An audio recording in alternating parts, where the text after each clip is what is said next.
கூட்டமா இருக்கே. ஏங்க இது அன்ரிசர்வ் கம்பார்ட்மெண்டா? மாறி ஏறிட்டாங்க. ரிசர்வ்டா? Reserve compartment? ஆமா, நான் தானே டிடிஆர். ஏய் இவ்வளவு பேர் உட்கார்ந்துட்டாங்க. ஏய் அஞ்சட்டி சார், டிக்கெட் டிக்கெட். ஏய் கரப்ஷடா, டிக்கெட் தம்பி, டிக்கெட் எடு எடு எடு. Ticket ticket ticket. ஏய் டிக்கெட் இல்ல இல்ல, கிளம்பு கிளம்பு கிளம்பு.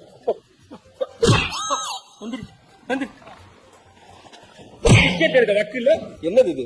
அங்கிலா ஸ்டைல். ஏண்டா 50 ரூபாய்க்கு டிக்கெட் எடுக்க வக்கில்ல, இதுல சட்ட பட்டனை வேற போட மாட்டா? பட்டன் இல்ல ஏண்டா அத ஸ்டைல் ஆக்கி வச்சிருக்கீங்க. பிச்சு போற ட்ரெயின் பக்கற பாத்துறோம். ஏங்க வைக்கல